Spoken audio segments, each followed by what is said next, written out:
Sa edad na 36, akala ko ay sapat na ang 15 taon ng pagsasama para masabing kilala ko na ang bawat hininga at bawat lihim na tibok ng puso ng asawa kong si Ramon. Isang masunuring asawa, mapagmahal na ina, at babaeng handang isakripisyo ang bawat pangarap para lang itaguyod ang pamilya dahil iyan ang naging pagkakakilanlan ko sa loob ng mahabang panahon. Bit-bit ang supot ng paborito niyang ulam na niluto ko ng may halong pagmamahal, nagpa siya akong sorpresahin siya sa kanyang opisina sa Makati.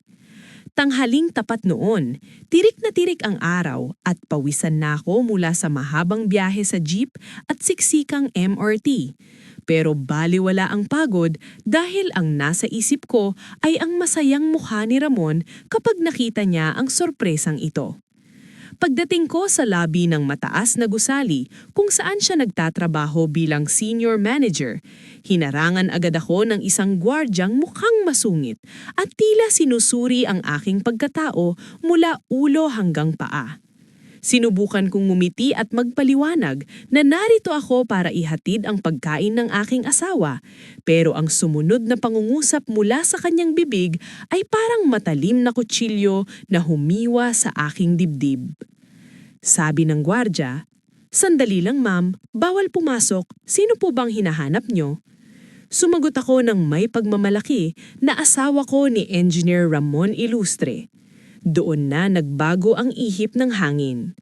Tumawa ang gwardya, tawang puno ng pangungutya, bago malamig na sinabing, "Naku, nagkakamali po kayo. Kilala ko ang asawa ni Sir Ramon. Araw-araw siyang naghahatid dito at sinusundo pa ang asawa niya tuwing hapon. Sigurado akong hindi kayo iyon." Pakiramdam ko ay tumigil ang mundo at nawalan ng hangin sa paligid. Bago pa ako makapangatwiran, bumukas ang elevator at isang maganda, napakabata at sopistikadong babae ang lumabas. Suot ang mamahaling damit na hindi ko kayang bilhin gamit ang aming ipon. Kumaway ang gwardya sa kanya ng may respeto at sinabing, "Ingat po sa pagmamaneho ma'am, balik po kayo mamaya para sunduin si sir." Nanigas ako habang pinapanood ang babaeng iyon na lumakad palayo ng may kumpiyansa. Dala ang apelidong akala ko ay sa aking lang nakalaan. Sino ba talaga siya at bakit niya ginagamit ang aking pagkatao? Anong sikretong itinatago ni Ramon sa likod ng aming payapang buhay? Bakit may ibang babaeng kinikilala bilang may bahay niya sa lugar na ito? Parang gumuho ang lahat ng aking pinaghirapan. Takot. Nanginginig ang aking mga kamay habang mahigpit kong hawak ang supot ng ulam na dahan-dahang lumalamig, gaya ng unti-unting pagkamatay ng tiwala ko kay Ramon. Ang bawat tibok ng puso ko ay parang martilyo na pumupukpok sa aking sentido, nagpapaalala na ang lahat ng pinaghirapan ko sa loob ng 15 taon ay tila isang malaking kasinungalingan. Tiningnan ko ang gwardya, umaasang babawiin niya ang kanyang sinabi na baka nagbibiro lang siya o nagkamali ng kinilalang tao. Ngunit ang tingin niya ay puno ng awa at bahagyang pagkayamot, na tila ba ako ay isang baliw na babaeng naghahanap ng atensyon sa gitna ng marangyang gusaling ito. "Ma'am, umalis na po kayo bago pa ko tawagin ng security." Ang malamig niyang utos na nagpabalik sa akin sa realidad. Lumabas ako ng gusali na parang basang sisiw, lunod sa hiya at sakit na hindi ko maipaliwanag. Habang naglalakad ako sa gilid ng kalsada sa Makati, nakita ko isang pulang sasakyan na pumarada sa harap. Ang babaeng lumabas kanina ang nagmamaneho nito. Nakita ko si Ramon, ang laking pinagkatiwalaan ko ng aking buhay, na lumabas mula sa entrance at masayang sumakay sa tabi ng babaeng iyon. Hindi man lang siyang lumingon sa paligid, ang buong atensyon niya ay nakatuon sa bago niyang asawa na tila wala kaming pinagsamahan. Doon, sa gitna ng ingay ng lungsod, gumuho ang mundo ko. Umuwi ako sa aming bahay sa isang subdivision sa Cavite, dala ang lamig ng katotohanan. Pagpasok ko sa aming maliit na sala, nakita ko ang mga litrato namin sa dingding, ang aming kasal, ang bawat birthday ng aking anak na si Lucas, at ang mga niting akala ko ay tapat. Paano niya nagawang pagmukhaing normal ang lahat habang meron siyang ibang pamilya o ibang buhay sa lungsod? Inantay ko ang pag-uwi niya ng gabing iyon nakaupo sa dilim, habang ang bawat minuto ay tila 1 taon ng paghihirap. Nang marinig ko ang pagbukas ng pinto at ang masayang bati ni Ramon, pakiramdam ko ay sasabog ang dibdib ko sa galit. "Malaya, bakit madilim dito? May sorpresa ako sa'yo. Tingnan mo itong pasalubong ko." Masayang sabi niya habang binubuksan ng ilaw, hindi alam na ang pinakamalaking sorpresa ay ang katotohanang natutuklasan ko na ang kanyang sikreto. Pero bago ako makapagsalita, may nahulong na isang maliit na resibo mula sa bulsa niya. Isang resibo para sa isang mamahaling singning na hindi kailanman para sa akin. Dahan-dahan kong pinulot ang resibo mula sa sahig. Ang mga kamay ko ay hindi na nanginginig kundi naninigas sa matinding galit. Tinignan ko si Ramon sa mga mata. Ang mga matang dati ay puno ng paghanga, ngunit ngayon ay tila mga bintana na lamang ng isang hungkag na pagkatao. "Singsing? Ramon? Isang mamahaling singsing?" Tanong ko sa boses na tila nanggagaling sa kailaliman ng lupa. "Paro ba ito sa babaeng sumundo sa iyong opisina kanina? Paro ba ito sa Ginang Montero na kinilala ng guard nyo at tila kabisadong-kabisado na ang bawat sulok ng gusaling iyon?" Nabura ang ngiti sa mukha ni Ramon, pinalitan ng isang ekspresyong puno ng takot.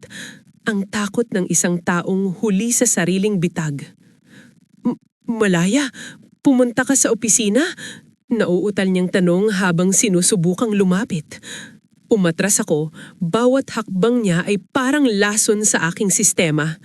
"Huwag kang lalapit!" sigaw ko. "Sino siya, Ramon? Sino si Claudia? Sino ang babaeng iyon na 15 taon mo nang itinatago sa akin habang umaarte kang tapat na asawa rito sa Cavite?" Bumagsak ang kanyang mga balikat. Ang pasalubong na dala niya ay nakalimutan na sa ibabaw ng mesa. "Pakiusap, makinig ka.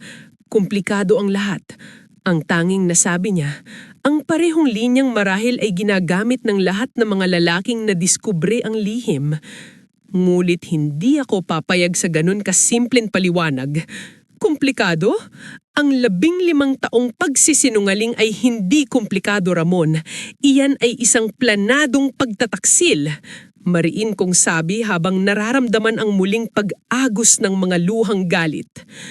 Doon niya inamin ang lahat. Isang katotohanang mas masakit pa sa kamatayan. Ang relasyong nagsimula 15 taon na ang nakaraan sa isang business trip. At ang mas masakit sa lahat, ang pagkakaroon nila ng isang anak na babae na 14 na taong gulang na yun.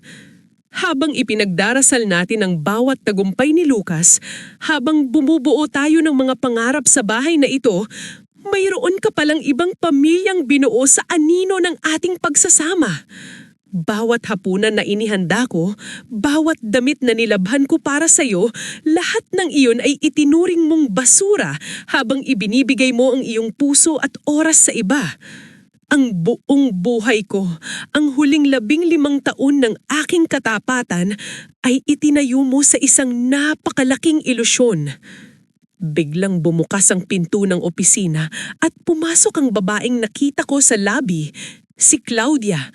Huminto siya nang makita kami, ngunit ang kanyang ekspresyon ay mabilis na nagbago mula sa pagkagulat patungo sa isang malamig na pagkilala.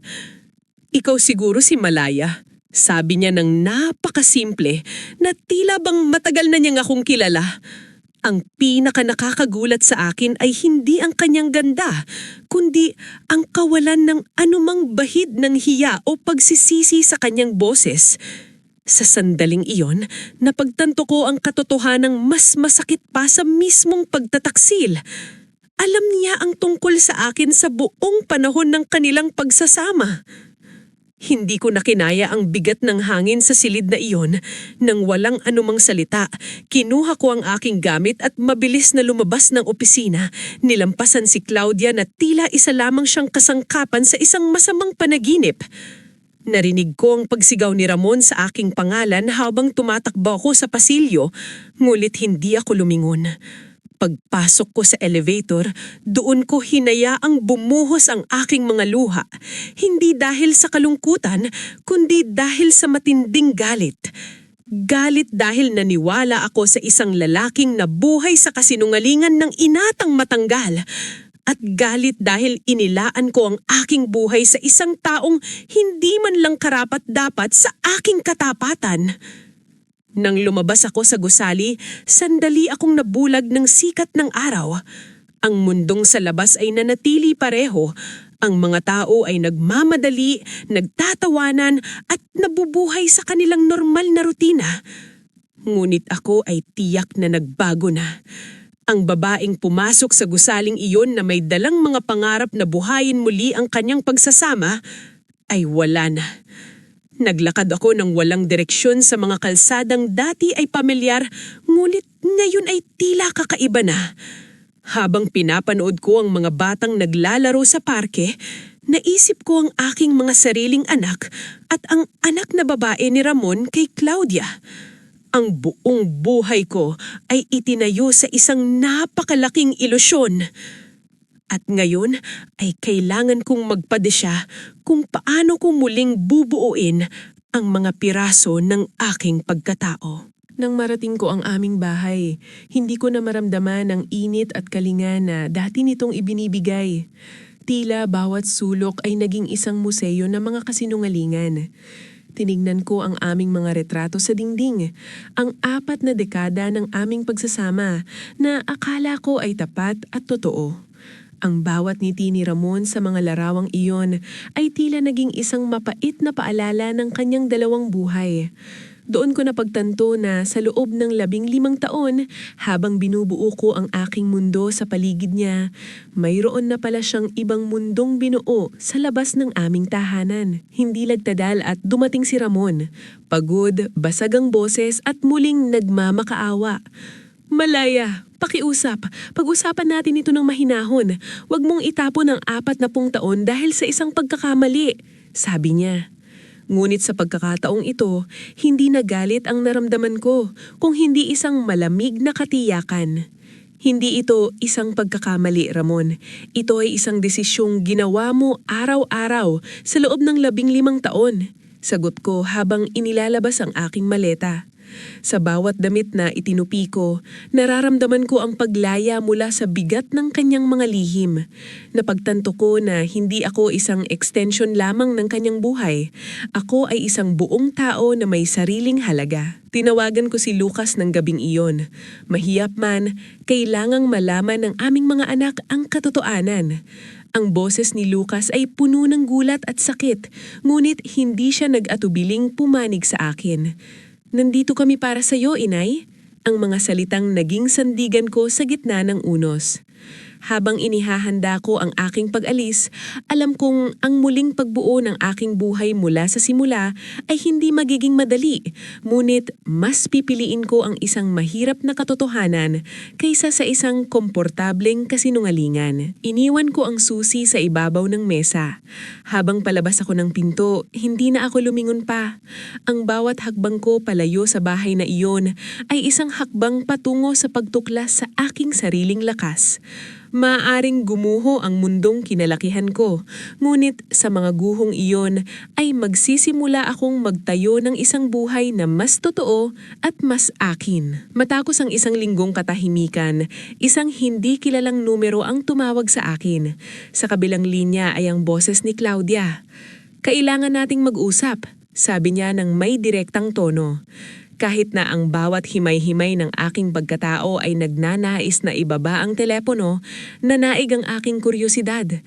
Gusto kong makita ang babaeng naging katuwang ni Jorge sa loob ng 15 taon ng pagtataksil. Nagkita kami sa isang maliit na kafe sa sentro ng lungsod ng Mexico, malayo sa aming dating buhay. Hindi tulad ng kanyang kumpiyansa sa opisina, tila mas seryoso ngayon si Claudia. Hindi niya pinaligoy-ligoy ang usapan. Hindi ako naririto para humingi ng tawad dahil alam kong hindi yun sapat. Simula niya habang nakatitig sa kanyang kape. Inamin niya na kahit alam niyang may pamilya si Jorge, pinili niyang manatili dahil sa kanilang anak na si Luisa. Ngunit ang pinakamagugulat ay ang kanyang revelasyon. Pagod na rin ako, Elena. Pagod na akong maging lihim. Pagod na akong maghintay sa isang lalaking hindi kayang pumili. Doon ko napagtanto na sa loob ng 15 taon, kaming dalawa ay parehong biktima ng mga hungkag na pangako ni Jorge. Sa pagtatapos ng aming usapan, naramdaman ko ang isang kakaibang paglaya. Hindi ko siya kailangang patawarin, ngunit kailangan kong bitawan ng galit na kumakain sa akin. Habang naglalakad ako palayo sa kafe, muling tumunog ang aking telepono. Hindi siya si Jorge. Ito ay si Roberto, isang dating kaibigan at kasama sa trabaho na matagal ko nang hindi nakakausap. Narinig ko ang balita, Elena. Kung kailangan mo nang mapuntahan o makakausap, nandito lang ako, sabi niya sa isang malumanag na boses. Ang offer ni Roberto ay tila isang liwanag sa madilim na pasilyo ng aking buhay. Napagtanto ko na sa edad na 60, hindi pa tapos ang aking kwento. Ang pagtataksil ni Jorge ay hindi ang katapusan, kung hindi isang masakit na pinto patungo sa isang bagong simula. Sa unang pagkakataon sa loob ng maraming taon, hindi ko na naisip ang pagiging Ginang Montero. Naisip ko ang pagiging Elena, isang babaeng malaya, matapang at handang harapin ang anumang bukas na naghihintay. Pagkatapos ng ilang buwang proseso ng diborsyo, sa wakas ay nakuha ko ang aking kalayaan. Hindi naging madali ang paghahati ng mga ari-arian at ang pagharap sa katotohanang ang 40 taon ng pagsasama ay nagwakas sa isang legal na dokumento. Ngunit sa bawat pirma ko, tila may nababawas na bigat sa aking balikat. Si Roberto ay nanatili sa aking tabi bilang isang matatag na suporta. Pinapaalala sa akin na ang edad na 60 ay simula lamang ng isang bagong kabanata. Narito ako ngayon sa paliparan, hawak ang aking pasaporte na tila isang susi sa isang bagong mundo. Sa tabi ko ay si Roberto na nag-alok na samahan ako sa paglalakbay na ito. Hindi bilang isang tagapagligtas, kung hindi bilang katuwang sa pagtuklas ng mga bagong abot-tanaw. Lumapit sa amin si Lucas upang magpaalam. I-enjoy mo bawat minuto, inay. Bulong niya habang yakap ako ng mahigpit. Karapat-dapat ka sa kaligayahang ito. Ang kanyang mga salita ay nagbigay sa akin ng huling basbas na kailangan ko upang tuluyang bumitaw sa nakaraan. Habang naglalakad kami patungo sa boarding gate, hindi ko mapigilang lumingon sa huling pagkakataon. Hindi ko na nakita ang anino ni Jorge o ang sakit ng kanyang pagtataksil. Ang nakita ko ang sarili ko, isang babaeng matapang na piniling tumayo sa gitna ng pagkaguho ng kanyang mundo. Ang puso ko ay puno ng pag-asam, halip na pangamba. Hindi ito ang hinaharap na pinlano ko noong sinabi kong oo kay Jorge 4 na dekada na ang nakaraan. Ngulit ito ay mas mabuti. Ito ay mas totoo. At higit sa lahat, ito ay mas akin. Nang lumipad ang eroplano, habang pinapanood ko ang pagliit ng mga ilaw ng lungsod sa ibabak, napagtanto ko ang pinakamalaking pagtuklas ng lahat. Hindi kailanman huli ang lahat para bawiin ang sariling kwento. Dinadala ako ng bawat kilometro palayo sa mga kasinungalingan at patungo sa mga hindi kilalang lupain at mga pakikipagsapalaran na naghihintay sa akin. Sa wakas, si Elena, hindi na lamang isang asawa. Siya ay isang babaeng malaya, buo at handang lumipad. Makalipas ang 1 taon, Nakatayo ako sa balkonya ng isang maliit na bahay sa baybayin ng Italia. Tinitignan ang paglubog ng araw. Ang hindi kilalang lupain na dati ay isang pangarap lamang ay naging aking tahanan. Kasama ko si Roberto na naging katuwang ko hindi lamang sa paglalakbay kung hindi sa pagmumuling pagbuo ng aking tiwala sa mundo. Dito, malayo sa mga ingay ng lungsod ng Mexico at sa mga anino ng nakaraan, nahanap ko ang katahimikang matagal ko nang hindi nararanasan. Ang bawat umaga ay hindi na nagsisimula sa paghahanda ng kape para sa isang taong hindi ako pinahahalagahan, kung hindi sa paglanghap ng sariwang hangin at sa pasasalamat para sa panibagong pagkakataon. Ang pinakamalaking pagtuklas ng lahat ay ang pinakasimple, na ang kaligayahan ay hindi nakadepende sa pagiging asawa ng kung sino, kung hindi sa pagiging totoo sa sarili. Natutunan ko na ang 40 taon ay hindi nasayang dahil ito ang nagbigay sa akin ng lakas upang piliin ang aking sarili sa huli. Ang bawat kulubot sa aking balat ay hindi na tanda ng pagtanda, kung hindi mga mapa ng mga pinagdaanan at tagumpay. Si Elena Montero ay wala na. Ang naririto na ngayon ay si Elena, isang babaeng nagsimula sa guho at nakapagtayo ng isang buhay na mas matatag, mas makulay at higit sa lahat, totoong malaya. Ang aking kwento ay hindi nagtapos sa pagtataksil. Ito ay nagsimula doon dahil minsan kailangang gumuho ang buong mundo mo upang makita mo ang langit na matagal mo nang hindi tinitignan. At para sa bawat sandali ng paglipad ng aking buhay, alam ko sa puso ko na ang pinakamagandang bahagi ng aking buhay ay nagsisimula pa lamang. Sa paglipas ng panahon, natutunan kong hindi ang galit ang kabaligtaran ng pag-ibig, kundi ang katahimikan. Ang katahimikan ng isang pusong nahanap ng katarungan para sa sarili. Hindi ko na kailangang sumigaw o magpaliwanag. Ang aking buhay na yon ang pinakamalakas na patunay ng aking tagumpay. Isang hapon, habang naglalakad ako sa dalampasigan, nakatanggap ako ng sulat mula kay Lucas. Sinabi niya na si Georgie ay nag-iisa na ngayon sa kanilang malaking bahay sa Mexico. Si Claudia ay umalis na rin, dala ang kanilang anak, pagkatapos mapagtanto na isang lalaking kayang magtaksil ng loob ng 40 taon ay hindi kailanman magiging tapat sa kahit kanino.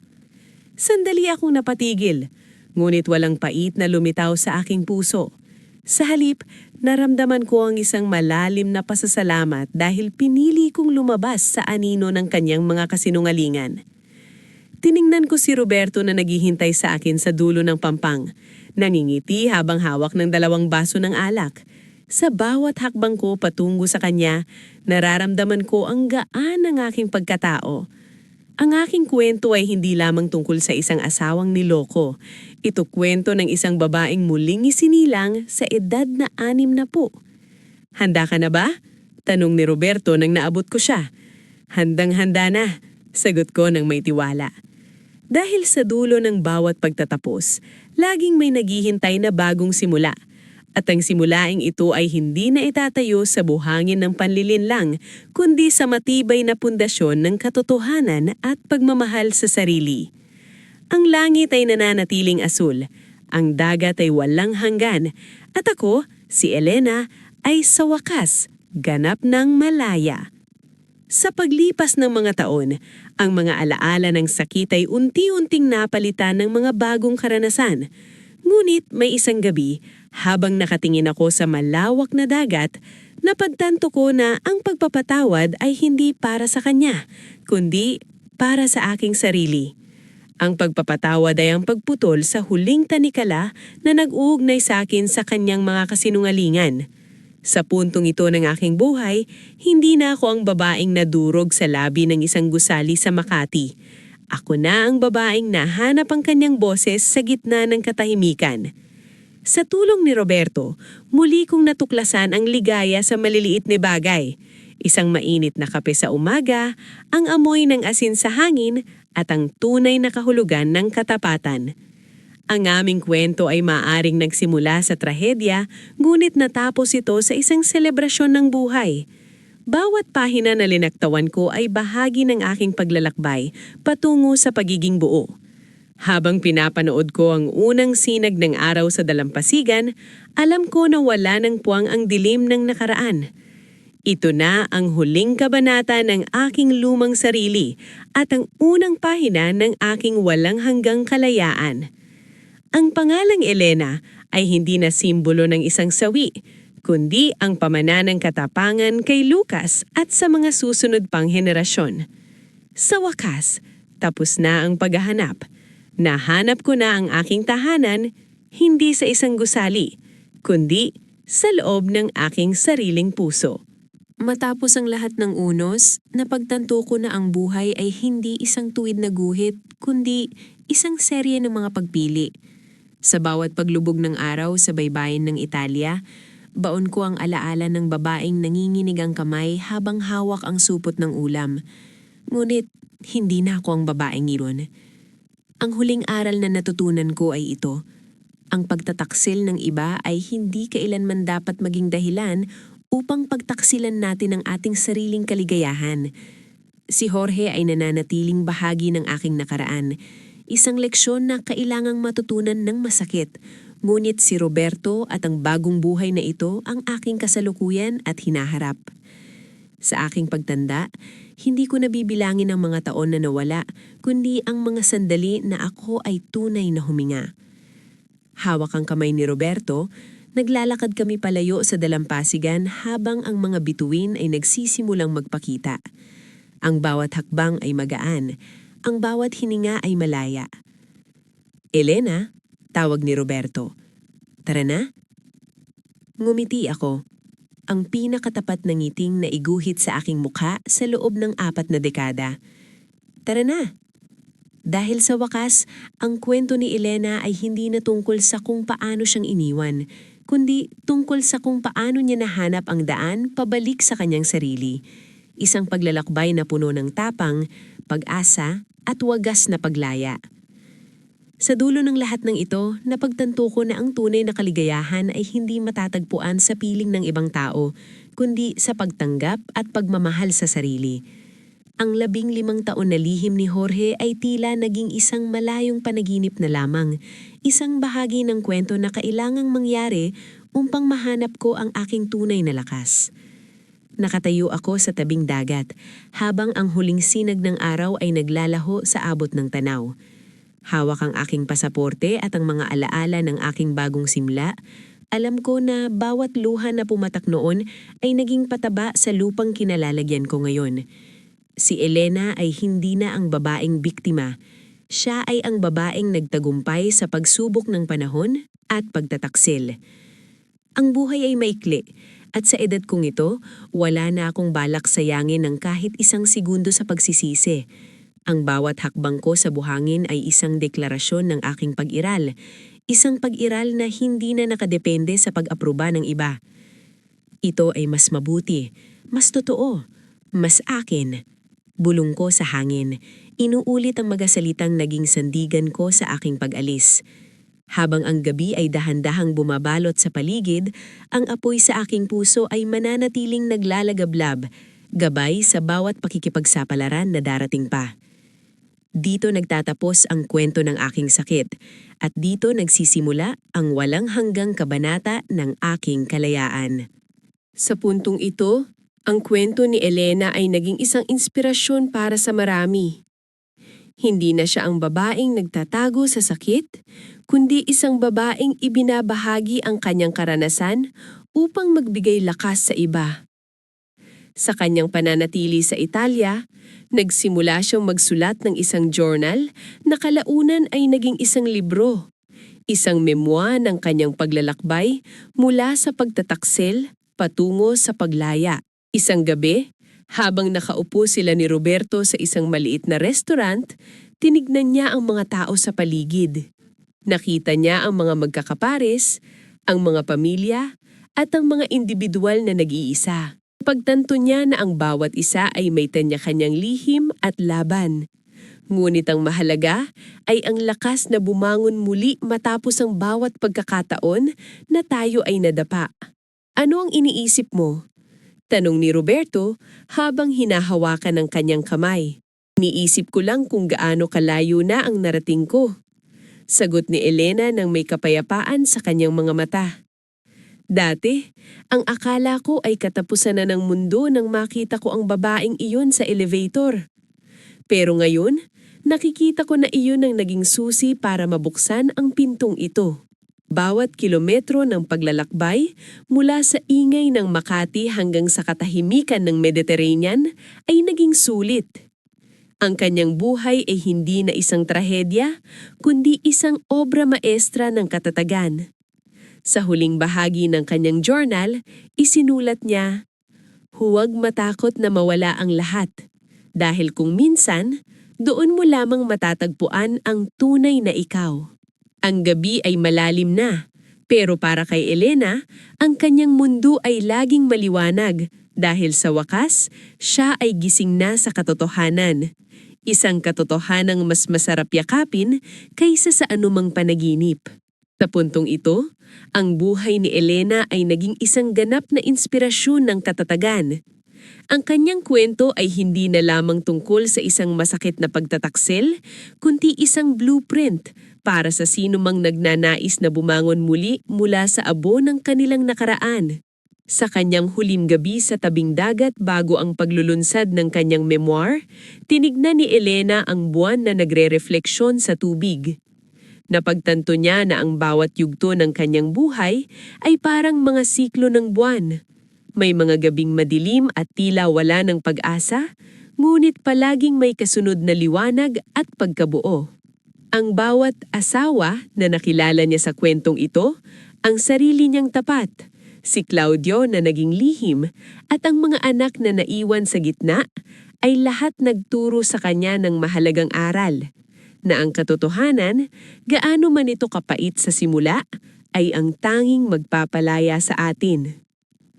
Si Jorge sa kanyang huling liham na hindi na sinagot ni Elena ay nagpahayag ng pagsisisi. Ngunit para kay Elena, ang pagsisising iyon ay wala ng timbang.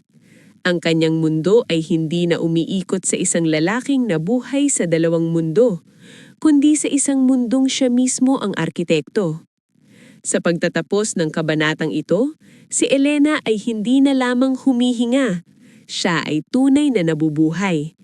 Ang bawat hakbang niya sa Italianong buhangin ay isang pasasalamat sa tadhana na nagdala sa kanya sa labi ng gusaling iyon sa Makati.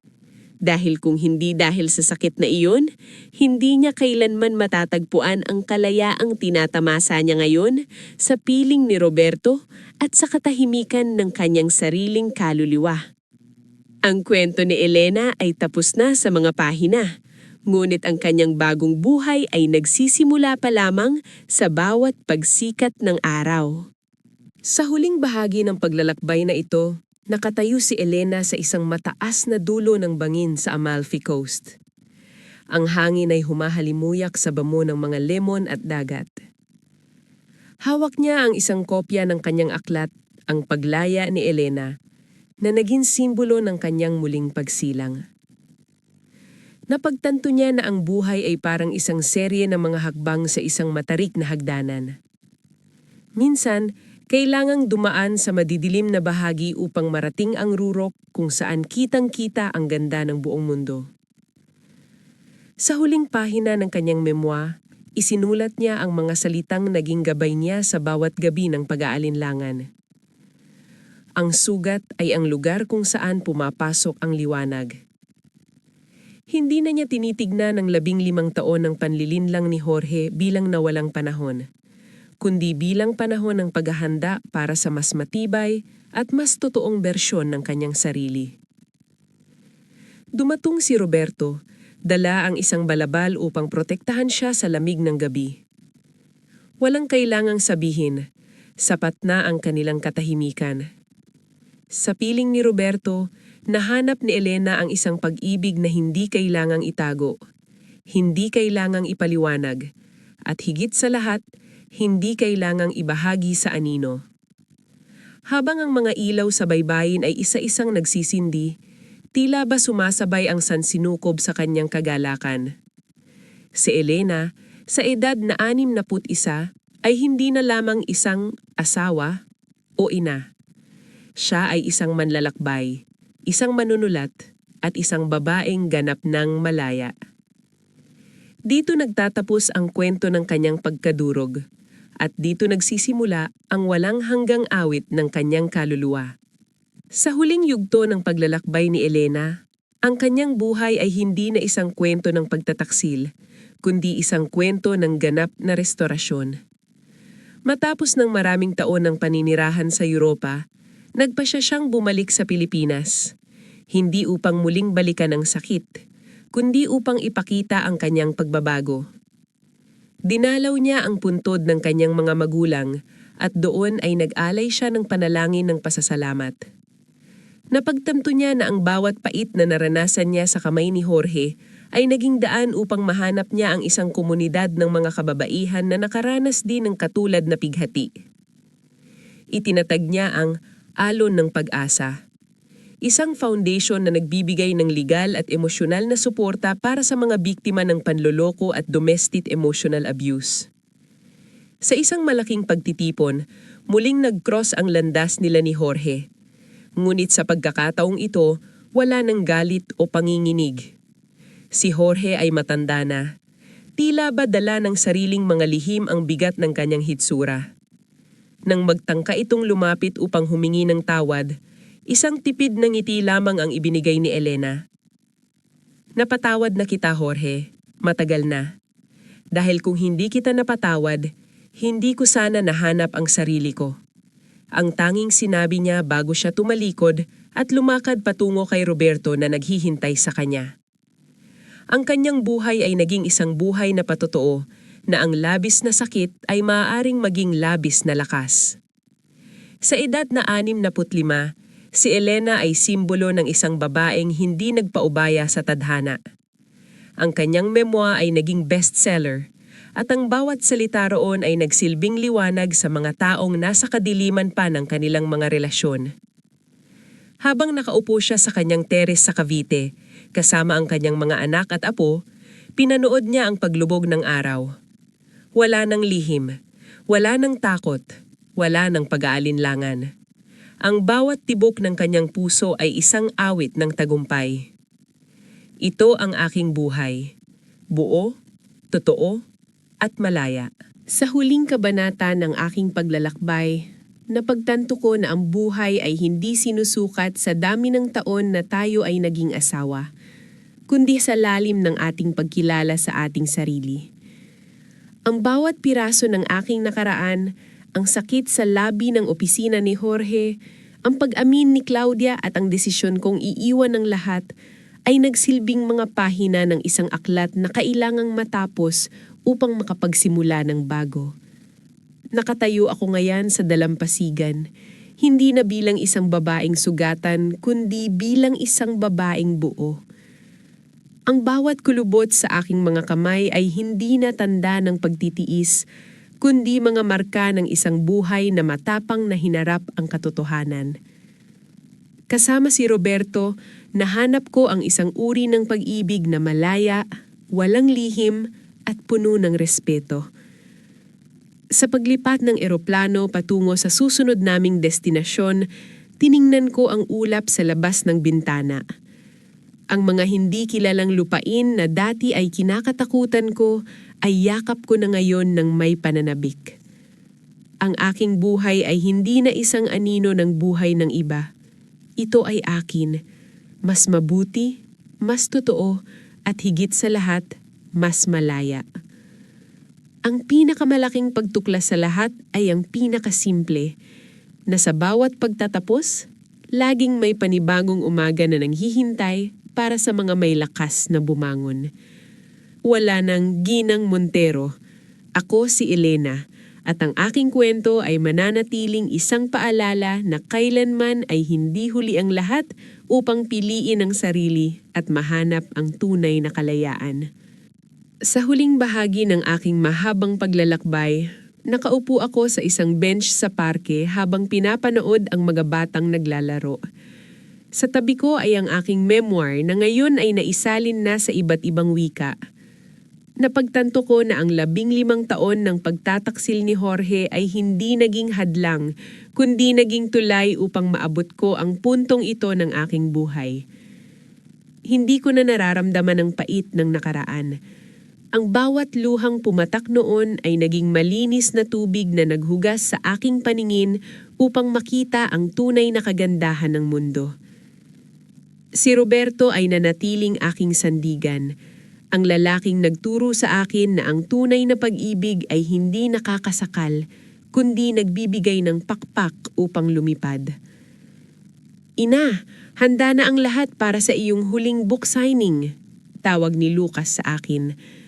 Tiningnan ko ang aking anak at nakita ko sa kanyang mga mata ang paghanga at pagmamalaki.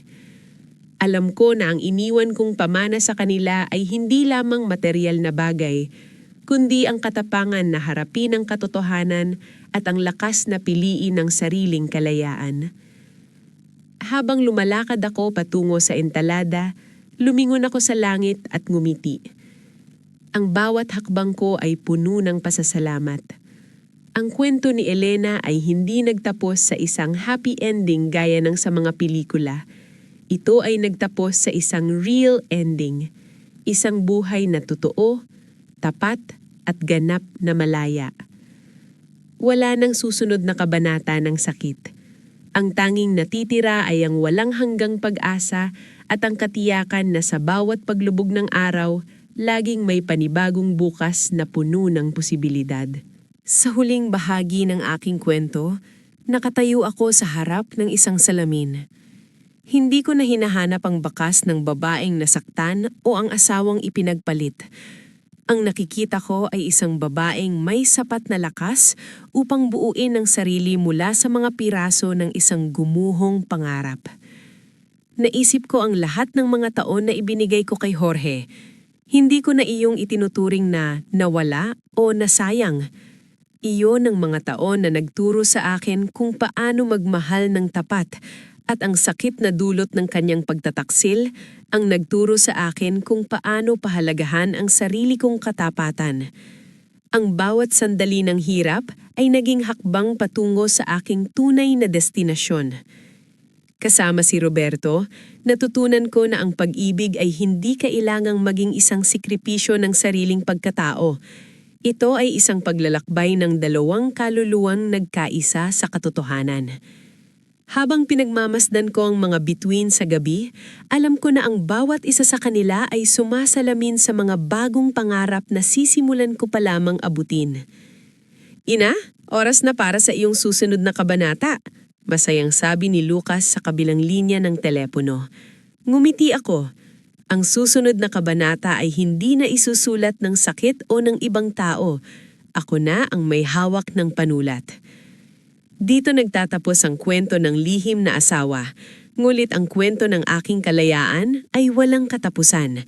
Dahil ang pinakamalaking pagtuklas sa lahat ay ang katotohanang ako ay sapat na, ako ay mahalaga, at ako ay malaya. Sa huling yugto ng aking mahabang paglalakbay, nakatayo ako sa harap ng dagat, pinagmamasdan ng huling sinag ng araw na nagbibigay ng gintong kulay sa mga alon. Ang 15 taon ng lihim ni Jorge at ang 4 na dekada ng aming pagsasama ay tila mga bakas na lamang sa buhangin na dahan-dahang binubura ng tubig. Napadtanto ko na ang bawat 20 o anumang bilang ng mga taon at kabanata ay hindi lamang numero, kundi mga patunayan ng aking katatagan. Ang pinakamahalagang 20 sa aking buhay ay ang sandaling hawakan ni Roberto ang aking kamay patungo sa boarding gate, ang sandaling pinili kong huwag nang lumingon sa sakit. Elena, handa na ang hapunan, tawag ni Roberto mula sa loob ng aming maliit na villa. Ngumiti ako sa huling pagkakataon sa abot tanaw. Wala nang pait, wala nang galit. Ang tanging natitira ay ang pasasalamat sa tadhana dahil sa gitna ng pagkaguho ng aking lumang mundo, nahanap ko ang isang buhay na mas totoo, mas tapat, at higit sa lahat, mas akin. Ang pinakamalaking pagtuklas sa lahat ay ang pinakasimple, na sa bawat pagtatapos may isang bagong langit na naghihintay na liparin. Ang aking kwento ay hindi nagtatapos sa pagiging isang biktima, kundi sa pagiging isang babaeng malaya.